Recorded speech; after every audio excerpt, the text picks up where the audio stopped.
Uno. Muy buenas tardes, qué gusto estar nuevamente aquí con ustedes en una transmisión más del webcast de AMSAC, episodio 5, y en esta ocasión con un tema fundamental, un fenómeno que nos compete a todos como sociedad, no solamente a los profesionistas de salud mental, de salud sexual, sino a todos como sociedad. Y les recuerdo que pueden conectarse, comunicarse con nosotros a través de la página de AMSAC, www.amsac.org, y por favor también contactarnos a través del Twitter, que es @AMSAC, y también puede ser a través del Twitter del doctor, muy buenas tardes. Buenas tardes.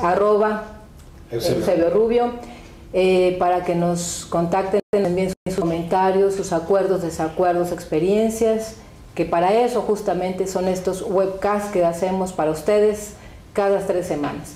Y hoy con el gusto de contar también con la presencia de una muy buena amiga colaboradora, la psicóloga Olivia Guerrero, Oli, también es terapeuta, también sí, por el tema que vamos a tratar, claro. Experta, y que ha dirigido mucho su trabajo con personas y niños víctimas de violencia sexual. De violencia y abuso sexual, que ese es nuestro tema del día de hoy. Entonces yo les invito a que se conecten, que estén con nosotros, que permanezcan en esta transmisión. Y bueno, pues ya les presenté a nuestros invitados.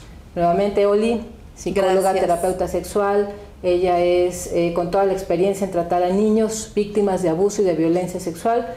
Doctor, pues ¿qué te presento? Ya todos te conocen. El doctor Eusebio Rubio, fundador, director de la Asociación Mexicana para la Salud Sexual. Y bueno, pues muchas gracias por permitirme dirigir este webcast junto con la sección de sexología médica de la Asociación Mexicana de Psiquiatría. Y bueno, pues entremos en materia. Oli, ¿qué es el abuso sexual? Es una forma de violencia. Yo quiero partir de que existen muchos tipos de abuso. El abuso sexual pues tiene una particularidad que está relacionado con la sexualidad, y si hablamos específicamente de niños es violentar una parte de la sexualidad en niños y niñas. Puede manifestarse de diferentes formas,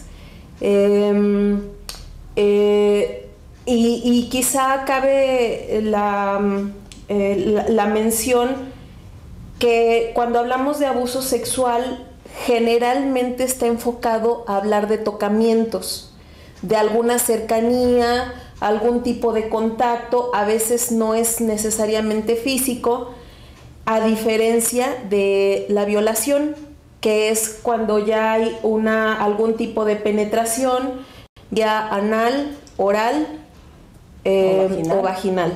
Así es, se tiene como la gran diferencia entre abuso y violación, ¿no? Que pues, lo puede vivir cualquier persona, indistintamente la clase social, indistintamente el sexo e indistintamente las edades, ¿no? Esto es, terrible, porque para hablar de abuso o de violencia hacia los menores se necesita que haya esta indefensión, esta diferencia de edades, doctor. O sea, ¿qué otro requisito o qué se necesita considerar para hacer esa, pues sí, hablemos de ese diagnóstico de abuso sexual, de violentar a un menor? Bueno, la característica, por eso se llama abuso, ¿no? Porque hay un diferencial de poder que se aprovecha, ¿no?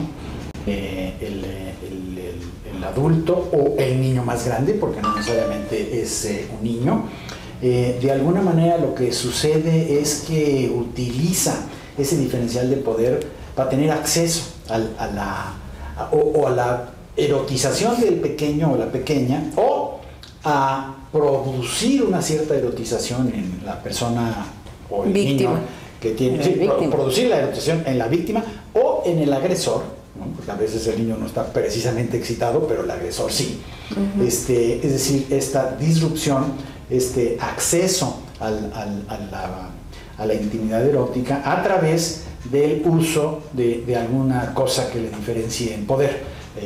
sea la edad, sea la capacidad de entender qué es lo que está pasando, sea alguna otra herramienta de poder, la coerción, la amenaza de violencia, la amenaza de culpabilizarlo, ¿no? Hay veces que la herramienta del abuso es precisamente el te voy a acusar de que andas haciendo estas cosas, y de ahí se amarra todo un esquema. Sí, le voy a decir a tu papá, a tu mamá que esto que estás haciendo es malo, si les dices, y entonces te van a castigar, o sea, de manipular al menor. Entonces, de alguna forma hay un abuso físico y aparte mental, o sea, emocional del menor. Pueden usar la seducción, pueden usar el engaño, pueden usar la mentira, el poder o francamente la violencia contra un menor. ¿Hay diferencias de edades?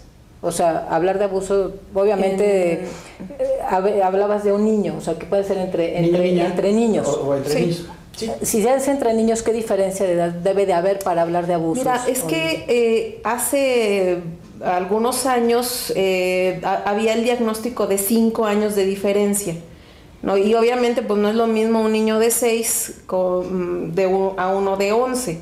Sí, en general el desarrollo pues ya están en distintas etapas. Sin embargo, se han visto casos donde la diferencia puede ser muy mínima e incluso puede haber menores abusando de un mayor. Pero sí, el punto para diferenciar qué es abuso es que hay el manejo del poder. El otro, hay uno que controla y hace dominio de esto. Del otro. Y entonces lo somete.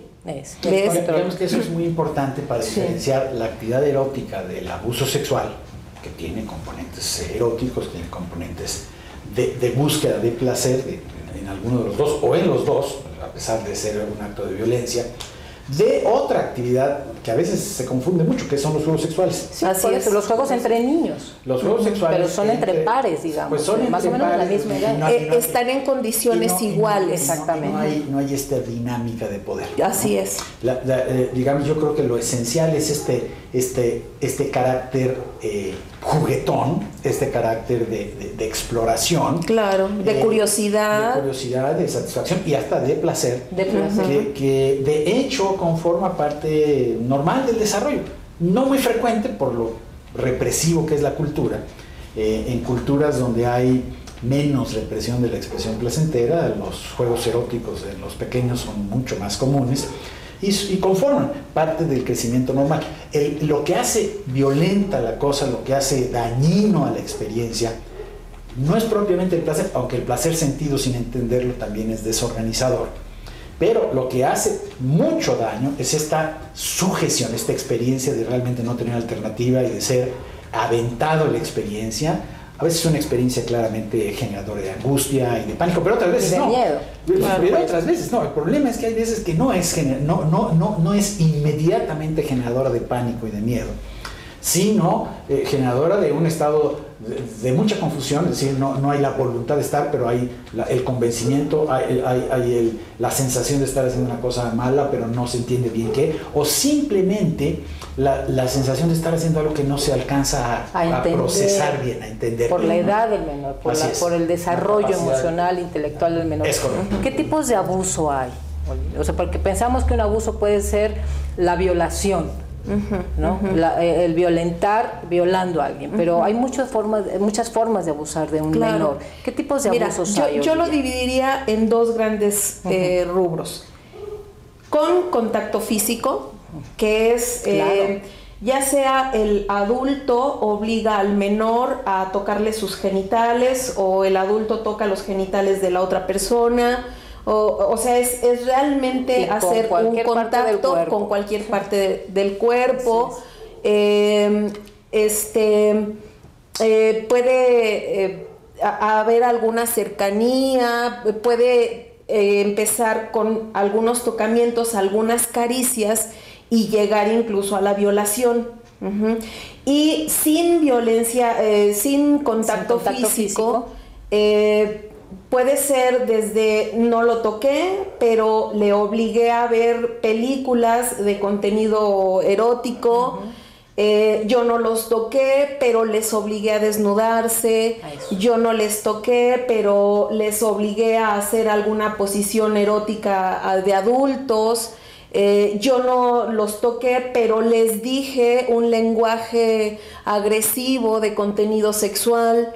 Entonces, es a grandes rasgos la gran diferencia entre lo físico, el contacto físico y sin contacto físico, y ambos tipos de abuso pueden ir acompañados de violencia o sin violencia. Claro. O sea, puede ser de le obligué, le pegué para que lo hiciera, o le amenacé verbalmente para que lo haga, o en el otro lado donde no hay una violencia explícita, pero es la seducción. Es la seducción. Ajá, pero la seducción es el medio de violentar a la persona.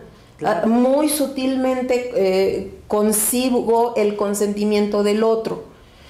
Con sutileza es que adquiero pues lo que quería lograr. Así es. ¿Ven? Porque eso, bueno, ya tiene algunas implicaciones para el agresor, que es otro tema que después trataremos en otro programa. ¿Cuáles son las sospechas? Digamos, tú como especialista, como experta en esta área, ¿qué te hace sospechar que un menor está siendo víctima de abuso o fue víctima de abuso? Que te diga con su mamá: doctora, licenciada, psicóloga, ayúdeme, porque ha habido algunas cosas que no veo normales, necesito saber si está pasando o no está pasando. ¿Qué es lo que tú averiguas? ¿Qué es lo que tú tienes que investigar en un menor? Generalmente es que el niño lo dice. Sí lo hablan, generalmente sí lo dicen así. Lo pueden decir. Puede haber preguntas, no necesariamente te dicen esto es, pero cuando hay la descripción minuciosa de un evento, entonces ese es motivo de sospecha. Por ejemplo, puede haber el testimonio de ¿qué pasa si alguien me toca la colita? Puede ser desde algo, no pregunto, oye, mamá, ¿qué pasa si me tocan la colita? ¿Ven? Claro. Pero si puede ser desde eso. Algunos niños que están viviendo bajo la amenaza, pues obviamente no lo pueden manifestar, y entonces puede haber una cuestión de sintomatología. Puede ser, fíjate que también era muy de cuidarse que bajaran de calificaciones. Y a últimas fechas o en estos últimos tiempos hay niños que se mantienen más altos en calificaciones. Entonces, para compensar lo que están viviendo, que tengan enuresis, encopresis, que tengan pesadillas constantes, que los alimentos pierdan el apetito, que duerman en exceso, que se les vaya el sueño. Como irse a los extremos pueden ser síntomas. De abuso. Ok, entonces hay síntomas como para compensar y otros que son francamente síntomas. Me parece que, como comentaba al inicio, este es un tema realmente que nos compete a todos, hay que tenerlo muy presente. Yo les invito a que no pierdan la transmisión. Vamos a hacer una pausa para seguir con la siguiente. Déjame hacer un comentario, ya nos están llegando algunas preguntas.